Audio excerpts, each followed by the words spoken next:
In the warming sun of late spring, a mother rests after giving birth. Her new daughter is only 6 hours old. But their rest will be brief, for they belong to a troop of the northernmost monkeys on Earth, always on the move through the temperate forest that is their home.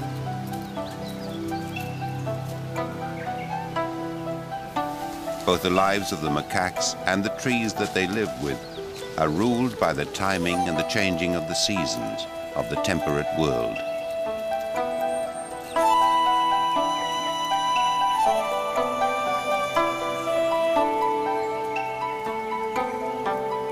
Much of Asia is covered by the temperate forests that stretch from the foothills of the Himalaya to the islands of Japan. These forests lie in a broad band between the frozen wastes of the Arctic and the humid tropical forests far to the south.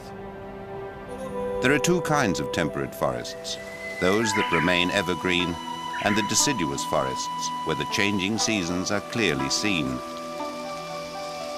As the earth swings closer to the sun and then away again, the plants and the animals of the temperate forests are exposed to all the climate's extremes.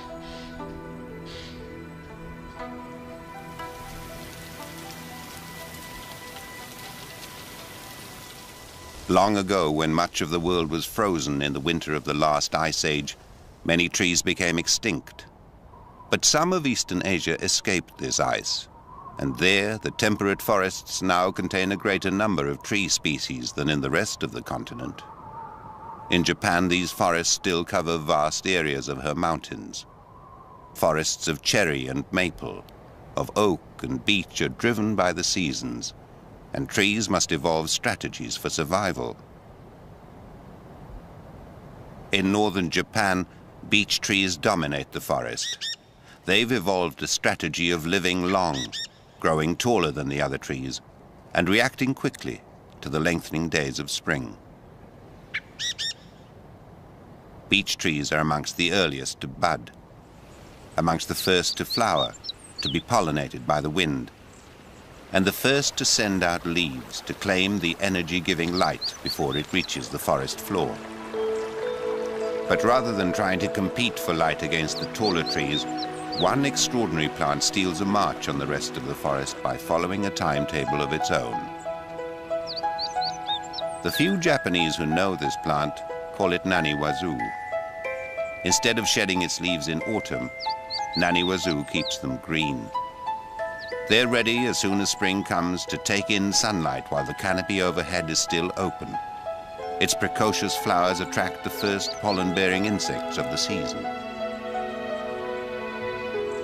By breaking the rules of the seasons, naniwazu knows its own summer, while other plants have just begun to grow their spring leaves.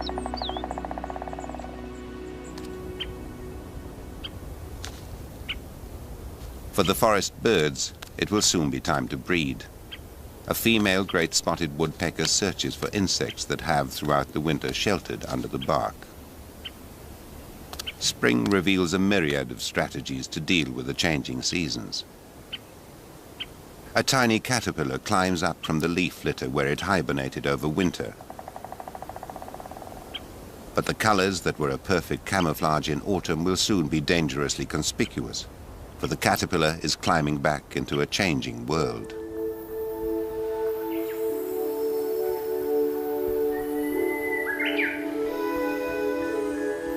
To survive, the caterpillar must follow suit. Responding like the forest to the lengthening hours of daylight and the rising temperature, it sheds the skin that looks like a dead leaf and assumes the colors of a spring leaf. The caterpillar mimics the leaves on which it will keep feeding until it undergoes its final transformation into a butterfly of summer.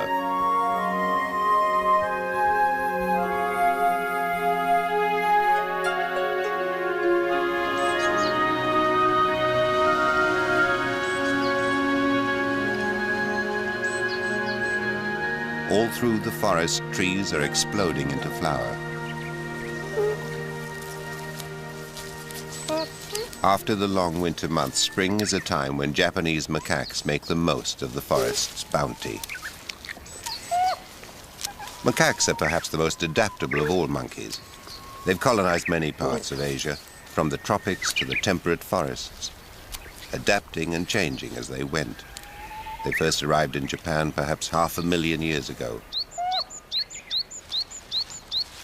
Japanese macaques live in troops and move within a defined territory. There are 35 animals in this troop, made up of a handful of males and 2 family groups of related females, each led by an older matriarch. This female is about 26 years old. Her knowledge of the forest has been vital, not only for her immediate family, but for the troop as a whole. Japanese macaques are different from other macaques. They're less inclined to squabble than their cousins who live in tropical forests. These macaques are mainly vegetarian, but edible plants are widely scattered throughout the forest. To get enough to eat, the troop must continually move through its territory. What's even more unusual is the degree of tolerance between the male macaques. Ito, at 16 years old, is unchallenged as the senior male of the troop, even though he lost one of his legs in a trap when he was young. He usually stays on the fringes of the family groups, constantly watching. The family group is the very heart of macaque society, and once a female is born into a group, she will never leave.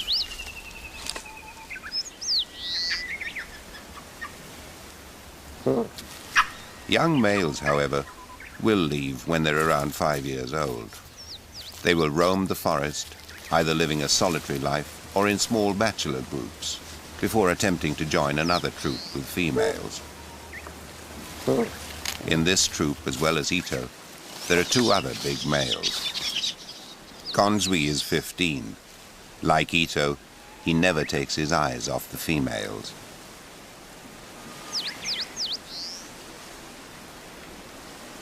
And on the very fringes of the troop is another male who has recently joined the group.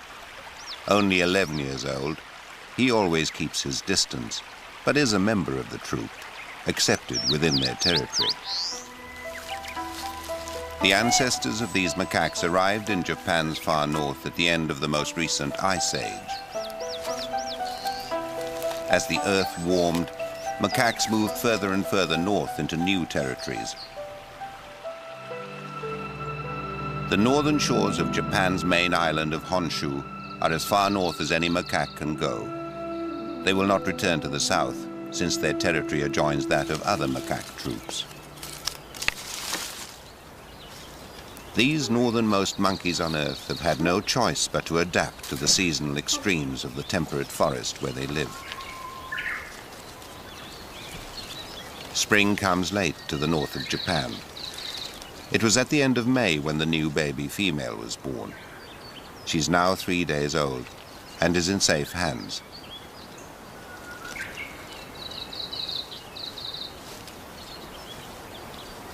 Macaques give birth only to a single infant at a time. A mother couldn't carry or care for more than one. Babies are born at the time that gives them the best chance of growing strong and independent before winter. For then there would be little food, and a mother would be unable to produce enough milk to keep an infant alive.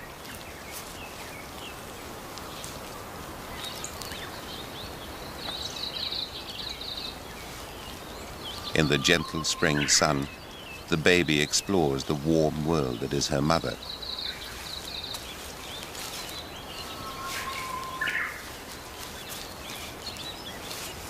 She starts to make out the light and shade of the forest.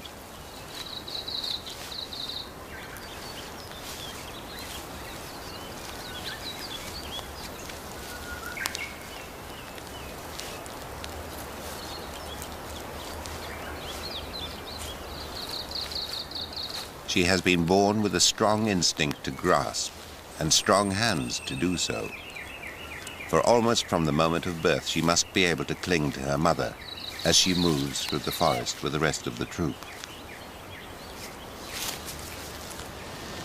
As the females move on, sometimes calling softly to each other, Ito follows. He may be the oldest male, But he's not the leader of the troop. In fact, they have no leader.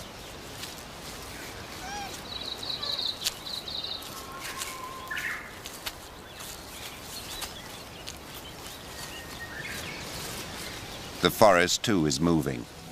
The days are longer, and the canopy is full, filtering out much of the light from the forest floor.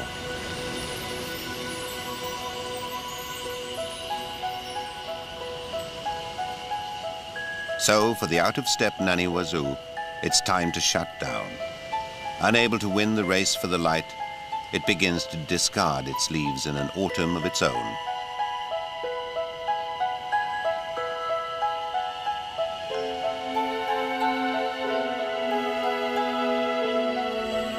But the rest of the forest is reacting to the sun that is rising ever higher in the sky.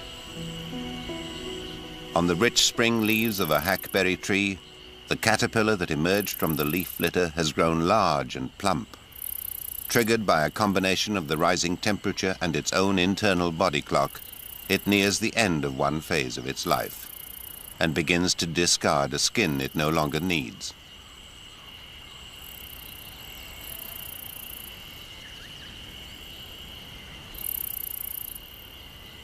It will never again feed on leaves, so it drops the head and mouth parts it no longer needs.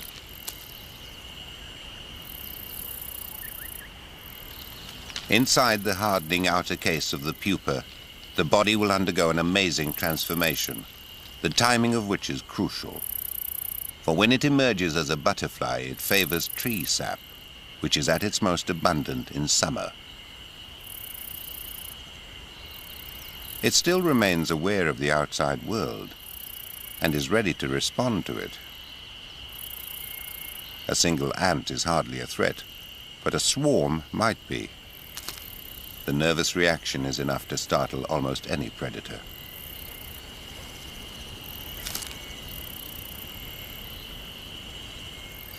After 2 weeks, a butterfly emerges. It's a female. The males have already appeared and established their territories.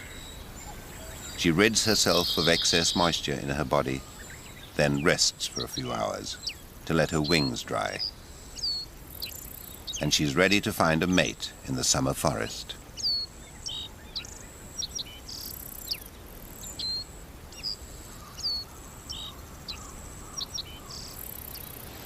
Almost imperceptibly, the forest too is changing. The green of summer is darker than in spring. There are frequent summer rains. The days are long and warm, and food is abundant for the macaques. With a birth of 4 babies, 3 of them males, there are now 39 animals in the troop. Prompted by the warmth of the summer days, these northern macaques start to molt their winter coats. Each individual is different. Some hardly molt at all, while others, like the 26-year-old matriarch, are losing almost all their winter coats. Ito has shed his thick winter fur. Because he seldom mixes with the family groups, when he needs a scratch, he has to do it himself. Within the family groups, the related females groom each other. Grooming is the activity which is at the very bedrock of macaque society. This constant and tender loving care forms bonds and alliances between individuals that will last a lifetime. While still producing milk, some nursing mothers hardly molt their winter coats at all, and having thick fur gives a baby more to cling to. In northern Japan, summer is short. These northernmost monkeys on Earth are best adapted to the season which will last the longest, the harsh winter months that lie ahead. It's now late June. The babies are almost a month old. As their mothers rest, they begin to explore their forest world.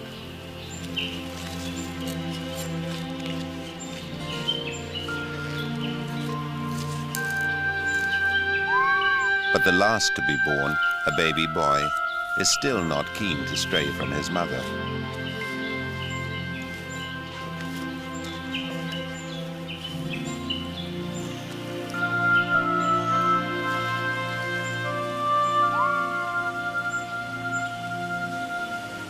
The baby girl, the firstborn, is more adventurous. She's already climbing up into the forest. It's a new world, full of wonders.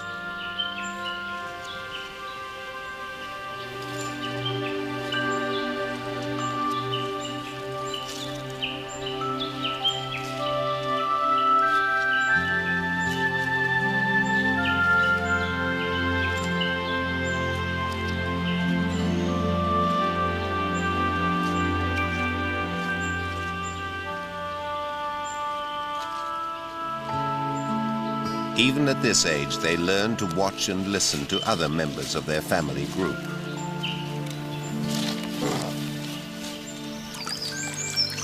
And just like any child in summer, if there's a stream handy, the juveniles will take a dip while the grown-ups are relaxing.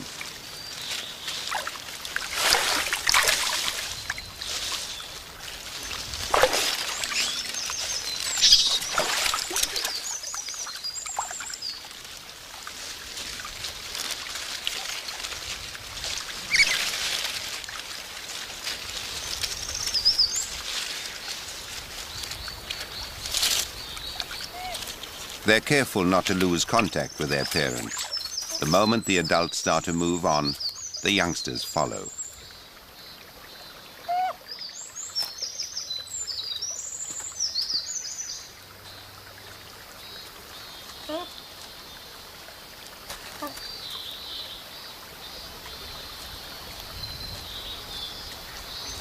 Midsummer is now approaching and the trees are at the peak of their growth cycle. The canopy is thick, but with the tall trees absorbing almost all the light, Naniwazu has closed down completely. In a winter of its own, a single berry is the only sign that this extraordinary plant is anything more than a dead stick in the forest.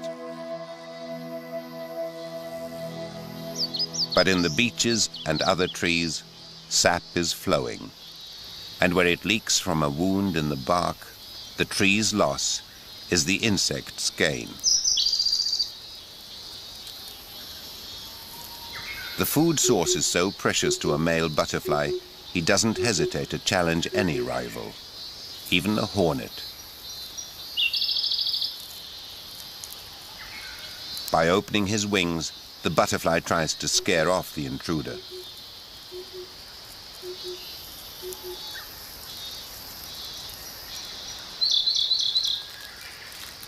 Male beetles fight over the same sap hole. The trees are at their most productive, but summer is short, and these rich feeding sites won't last long. Throughout the summer forest, similar battles are fought and lost.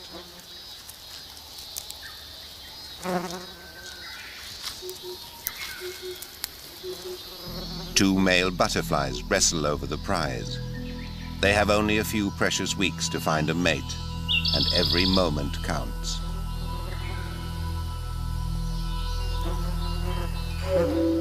What may be a whole lifespan for an insect is just a passing heartbeat in the life of the forest. Yet the destinies of both are ruled by the same seasonal cycle. Already the days are shortening. The forest is preparing for a time of crucial change. Deciduous trees measure their lives in only 2 seasons, a season for productivity and growth, and a season for rest. On the high ridges, the first trees are getting ready for that season of rest, as every day the sun sinks slightly lower in the sky. Some time ago they stopped producing new leaves. Now they prepare to shed them. At the same time they produce fruits and nuts, which contain the seeds of a new generation. Waiting for this autumn harvest are a host of forest animals. At night, the forest belongs to small and silent hunters like the dormouse.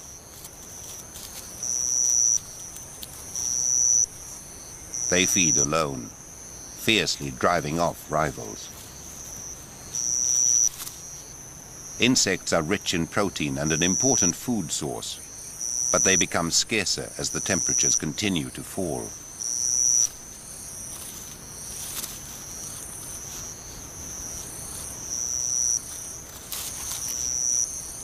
But not all go quietly.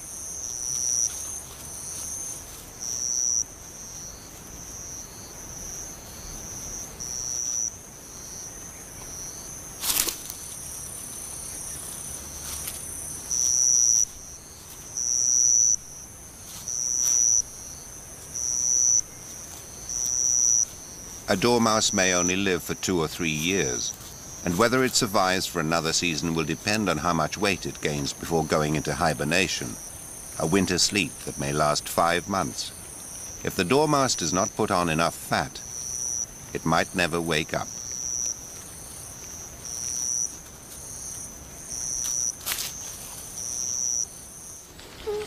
Autumn is also a most important season for the macaques.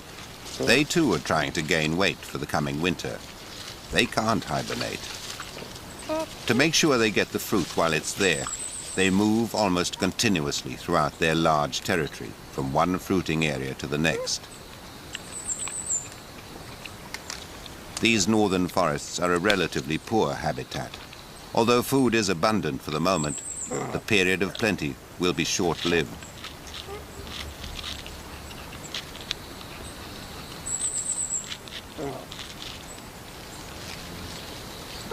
There's no time or energy to waste on squabbling. The Japanese macaques' unique tolerance of each other is perhaps one born of necessity.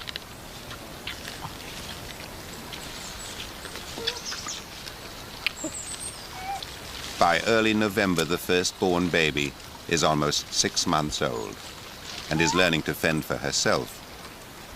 The timing of her birth was critical, for if she wasn't independent by now, she would not survive the coming winter.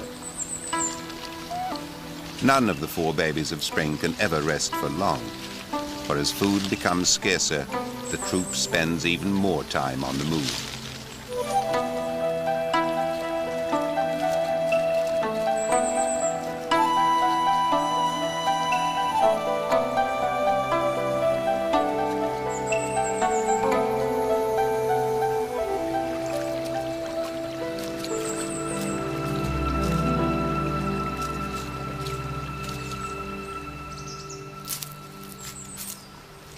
Other forest animals go further than just feeding on fallen fruits and nuts.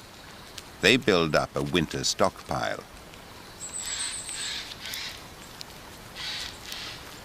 The squirrel, always on the alert for predators, peels a walnut before taking it away to store for winter.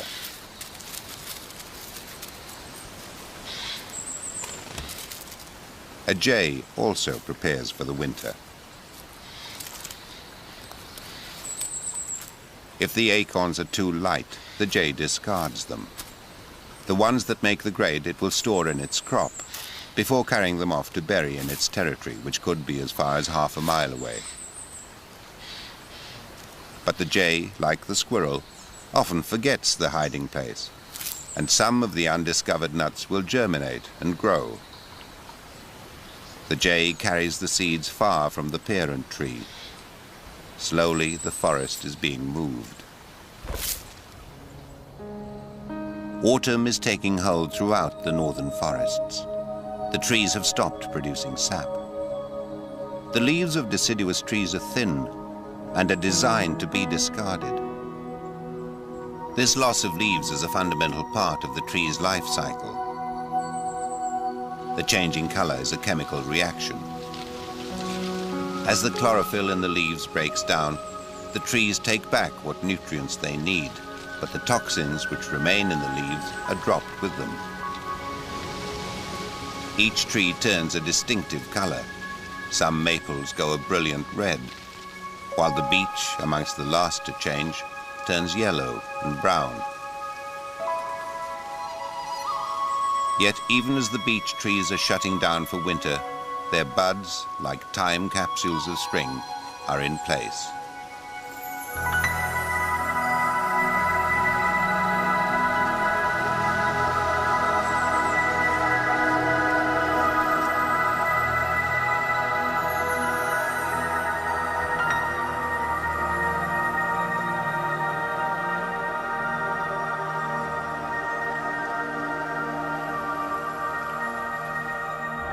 The beech forests reach down to the coast, the northern limits of the macaque's domain. As more and more leaves drop away, light can once again penetrate to the forest floor. This is the season for which Nani Wazoo has been waiting. Now it pushes out new leaves to soak up the winter sun unobstructed by the forest canopy. Before long, Nani Wazoo will be covered by snow, but beneath this blanket, its leaves will remain green, ready to receive light as soon as the thaw sets in.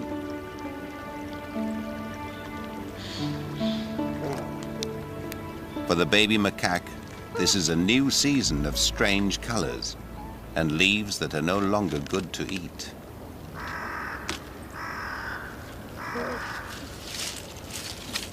She's still finding out about her changing world, still unsteady on her feet. Whenever they do rest, the family groups indulge in grooming each other.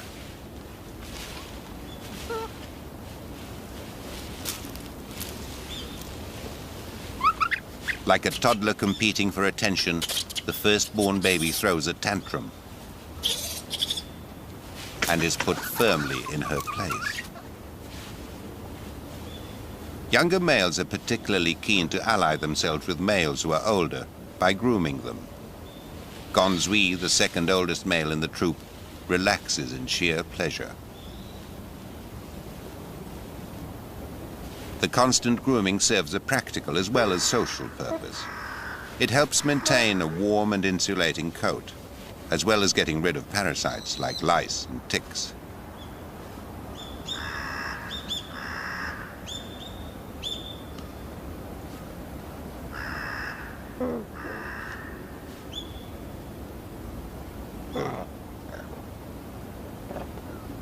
The old matriarch is groomed by one of her daughters, while juveniles groom each other.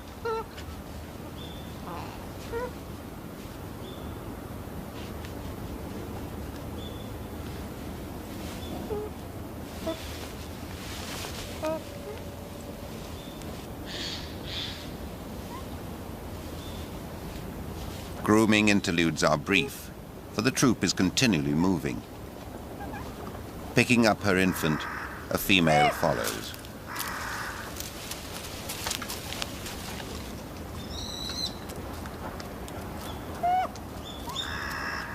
Another infant, still too young to walk long distances, hitches a ride.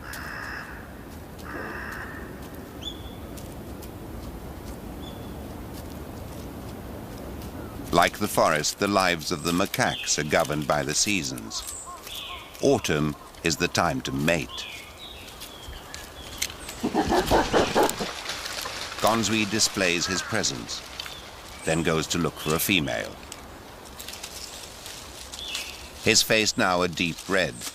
Gonzui is in his breeding colors. He moves through the family groups, checking which females are coming onto heat. When females do come into estrus, their faces also turn a deeper red. When a couple pair off, they move away to the edge of the group to mate.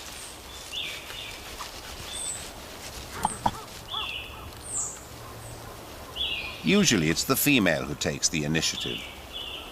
The male will be interested in her only during the week or so that she's on heat.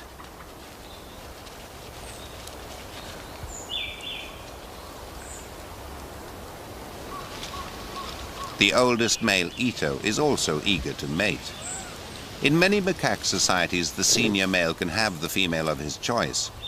But with Japanese macaques, older and more experienced males don't always get their way. When Ito approaches a female, she's not enthusiastic. Even though she's on heat, she rejects him.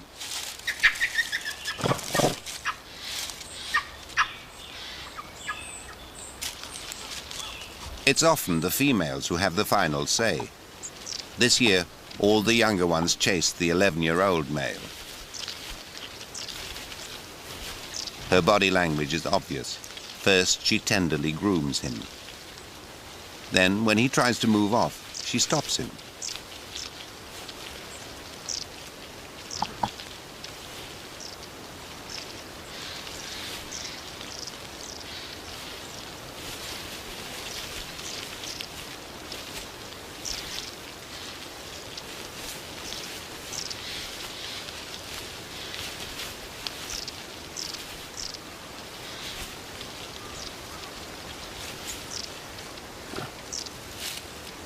Meanwhile, Ito doesn't give up and looks for another female.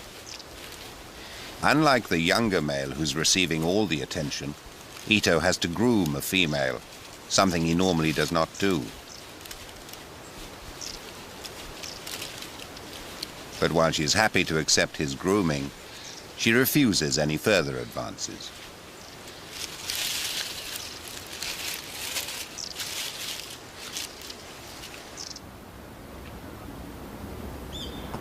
This female also knows what she wants.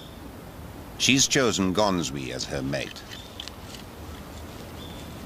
Yet, in another week, she'll have nothing further to do with him. The four babies have no interest in the activities all around them as they play together. And what they get up to is of no interest to the males, who probably don't even know who their children are. Mating for these northern macaques must take place at the right time. Too soon and the babies will arrive before spring when it's still cold and there's little food.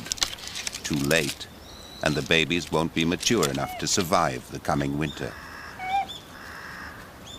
As the troop heads off again for new feeding grounds, Ito makes one more hopeful display.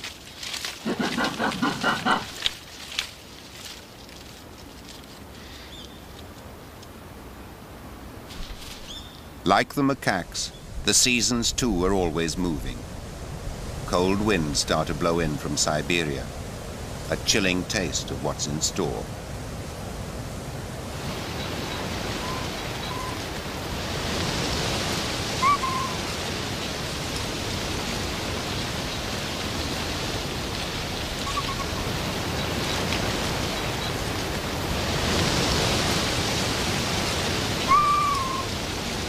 The first of the winter snow slurries blows in. Although it's still too early for snow to settle, winter is about to tighten its grip on northern Japan.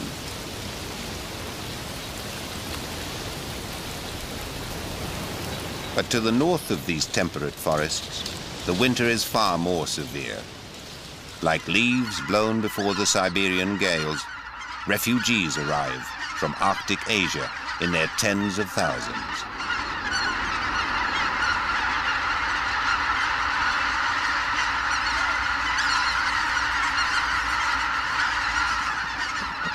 White-fronted geese, swans and ducks seek out the few northern lakes that will not completely freeze over.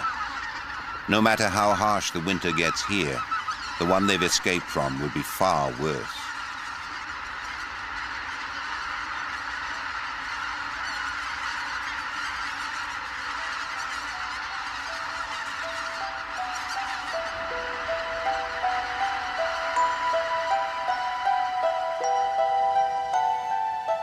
The leaves on one maple linger to the last, a final reminder of the colors of autumn.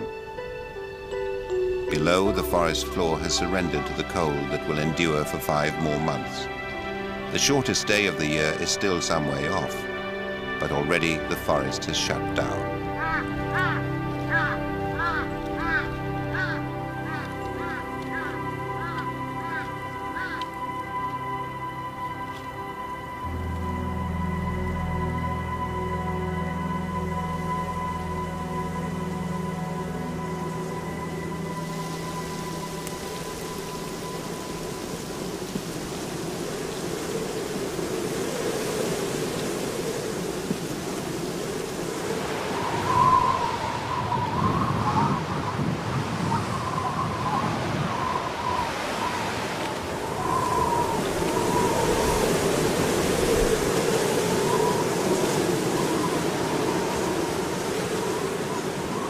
These northern macaques no longer have any natural predators. Their biggest threat is winter itself.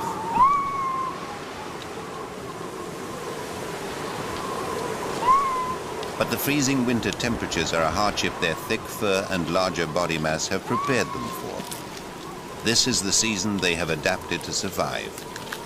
These are indeed the monkeys of the snow.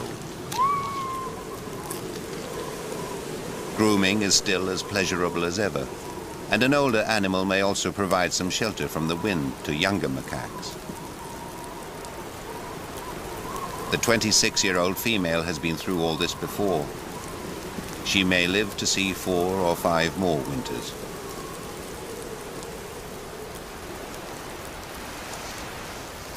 In the deep snows, the macaques move only when they must. Each journey drains heat and costs energy. Over the winter months, a macaque can lose as much as 20% of its body weight. They stay in the trees as much as they can. It's easier to travel, and they lose less heat through their hands and feet. They rely for nourishment mainly on the bark of trees.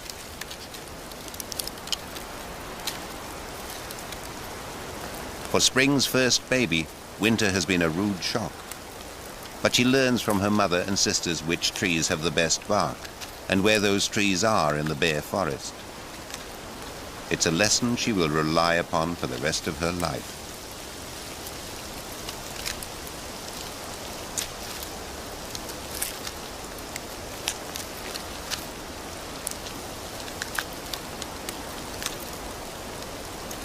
Where they can, the macaques supplement their diet by eating winter buds.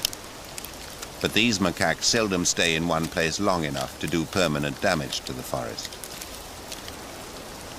The beech trees keep their buds safe within a hard outer case which can withstand the freezing temperature. Inside, the new leaves wait for the longer days of spring that will trigger their growth. The seeds that have dropped to the forest floor lie beneath an insulating blanket of snow which keeps the temperature constant. These seeds need a prolonged period of cold before they germinate, almost as if they can recognize the time when spring is approaching. Like the macaques that live in them, the trees have adapted to the long months of winter.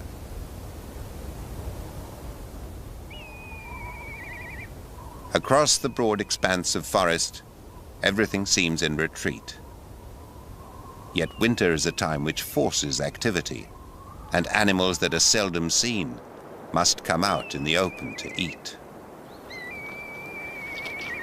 In spring and summer, when the trees are in leaf, it's very rare to see this animal, the Japanese serau.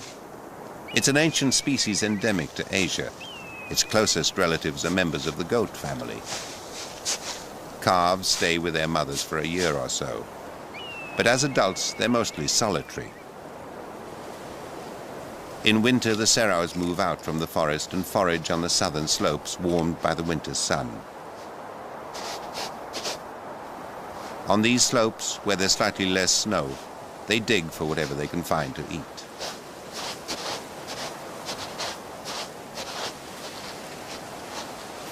Like the macaques, they also eat bark and the winter buds of trees. The ancestral forms of these strange animals have a fossil record dating back millions of years.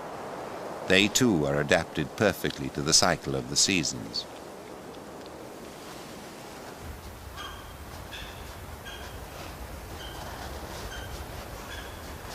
To find food, the macaques must move every day. But when the air temperature drops below freezing, they try to move as little as possible. At these temperatures, the snow will cling to their hands and feet, draining even more of their body heat away.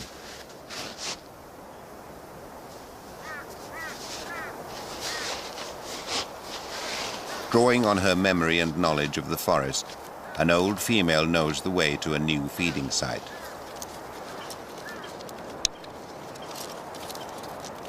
The rest of the troop share her knowledge.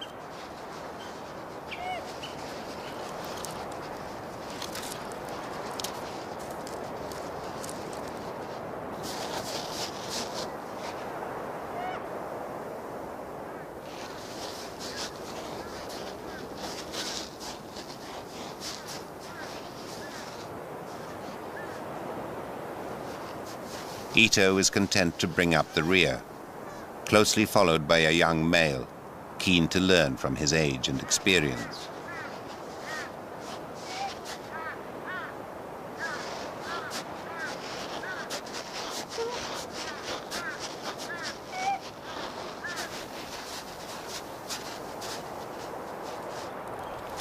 Once they arrive at a feeding site, they all climb into the trees away from the cold of the clinging snow. Only in winter do they sit this close for a prolonged period.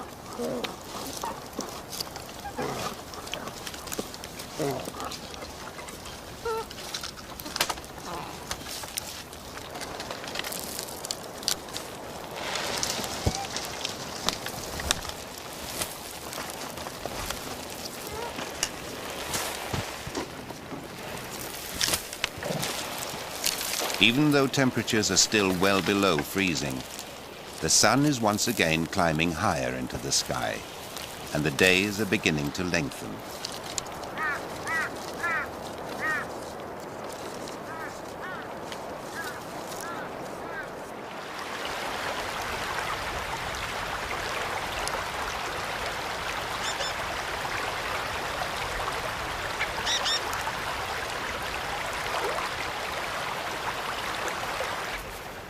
The squirrels' autumn preparations have paid off.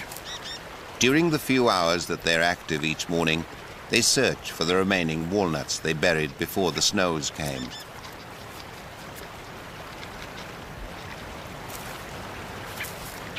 Guided first by memory and then by a keen sense of smell, a squirrel retrieves a walnut and takes it to the safety of a tree to eat.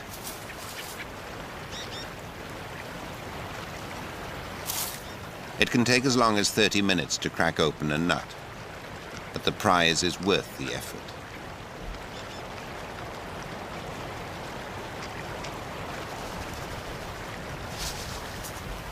Forest birds have also remained active throughout the winter, and while pickings may be lean, nothing goes to waste.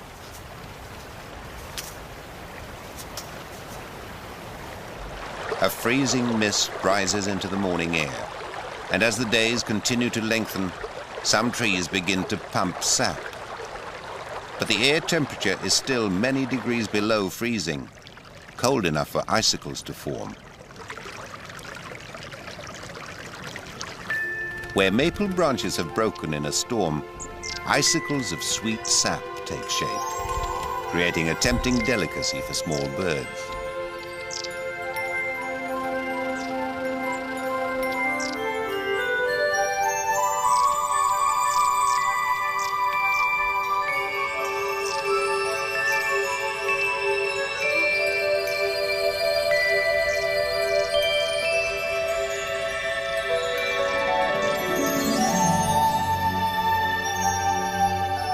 Each icicle may last only a few days. The rising temperatures mean that even as a Japanese white-eye licks at it, the frozen delicacy is already melting.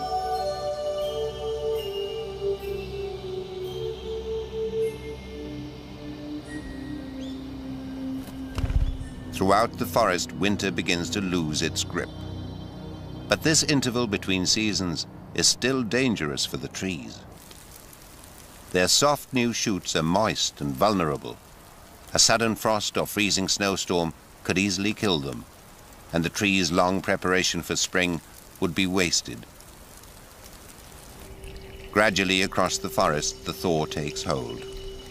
Insects are returning, and with them, their predators.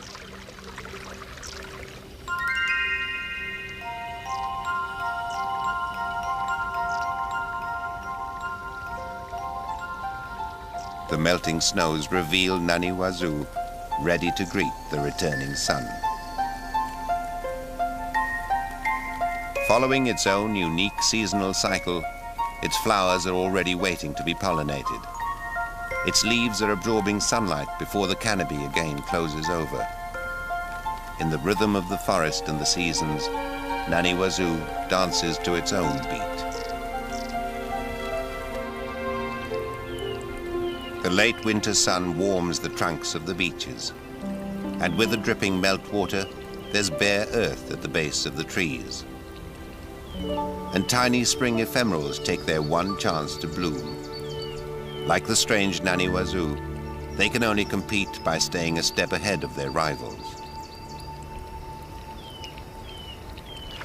The melting snow reveals more and more leaf litter.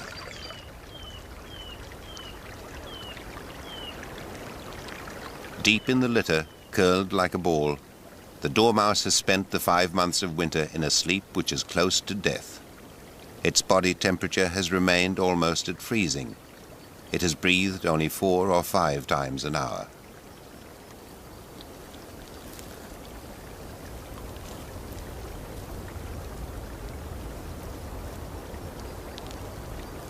As warmth returns, it stirs and begins to wake.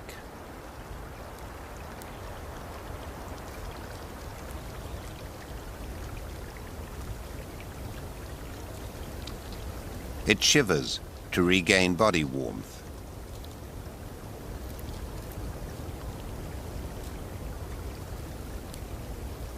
Its heartbeat increases from its resting rate of 50 beats a minute to 500.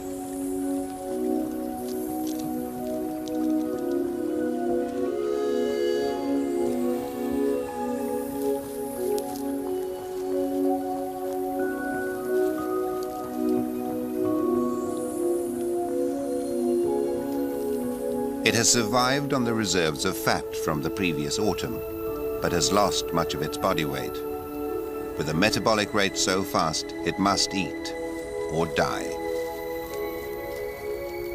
As soon as it wakes, it returns to a forest that is exploding with color and life.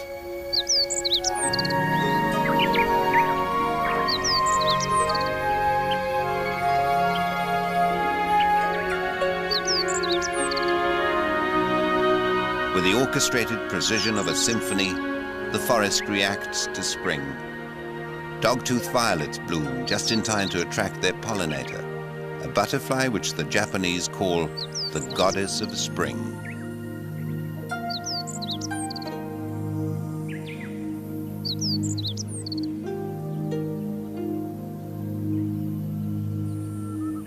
Unlike the butterfly of summer, the spring goddess feasts on nectar, distributing pollen as it flies from one flower to the next.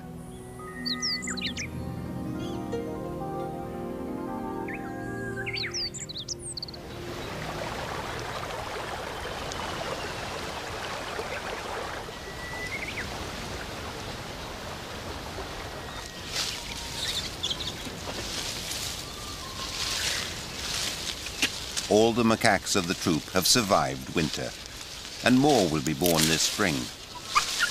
For the juveniles, it's time once again to play.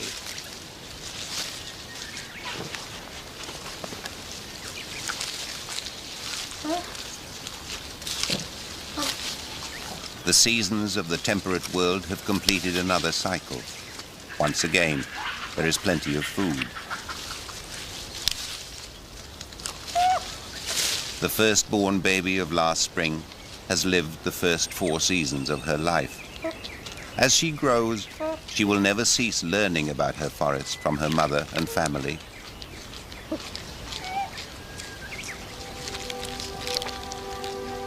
One day she too will choose a mate and give birth.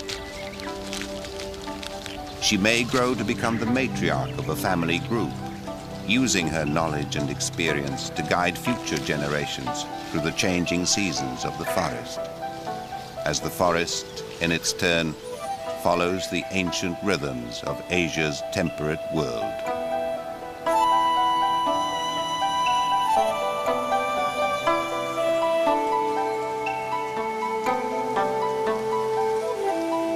Beech trees are amongst the earliest to bud, amongst the first to flower, to be pollinated by the wind, and the first to send out leaves to claim the energy-giving light before it reaches the forest floor. But rather than trying to compete for light against the taller trees, one extraordinary plant steals a march on the rest of the forest by following a timetable of its own. The few Japanese who know this plant call it nani-wazu. Instead of shedding its leaves in autumn, nani-wazu keeps them green. They're ready as soon as spring comes to take in sunlight while the canopy overhead is still open. Its precocious flowers attract the first pollen-bearing insects of the season. By breaking the rules of the seasons, nani-wazu knows its own summer, while other plants have just begun to grow their spring leaves. Oh.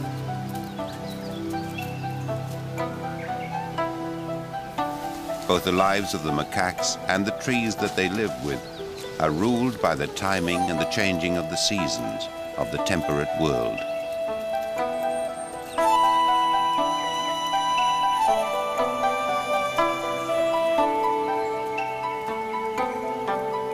Much of Asia is covered by the temperate forests that stretch from the foothills of the Himalaya to the islands of Japan. These forests lie in a broad band between the frozen wastes of the Arctic and the humid tropical forests far to the south. There are two kinds of temperate forests, those that remain evergreen and the deciduous forests, where the changing seasons are clearly seen. As the earth swings closer to the sun and then away again, the plants and the animals of the temperate forests are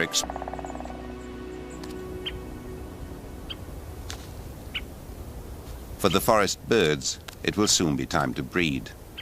A female great spotted woodpecker searches for insects that have throughout the winter sheltered under the bark. Spring reveals a myriad of strategies to deal with the changing seasons. A tiny caterpillar climbs up from the leaf litter where it hibernated over winter. But the colors that were a perfect camouflage in autumn will soon be dangerously conspicuous, for the caterpillar is climbing back into a changing world.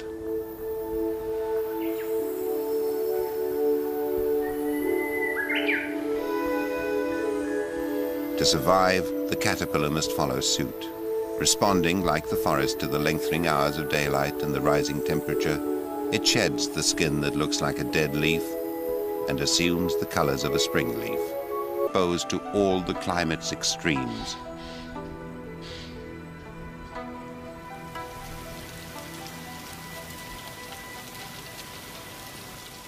Long ago, when much of the world was frozen in the winter of the last ice age, many trees became extinct.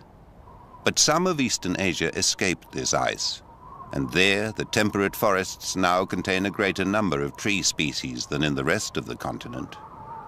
In Japan, these forests still cover vast areas of her mountains. Forests of cherry and maple, of oak and beech are driven by the seasons, and trees must evolve strategies for survival. In northern Japan, beech trees dominate the forest.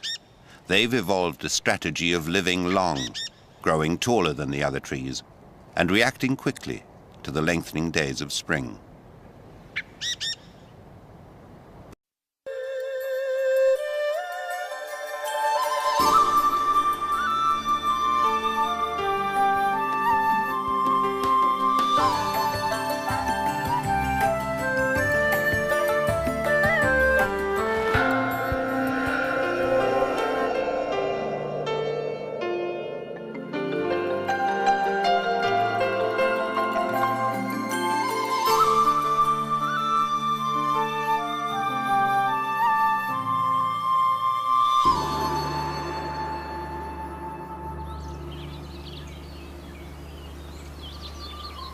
In the warming sun of late spring, a mother rests after giving birth. Her new daughter is only 6 hours old. But their rest will be brief, for they belong to a troop of the northernmost monkeys on Earth, always on the move through the temperate forest that is their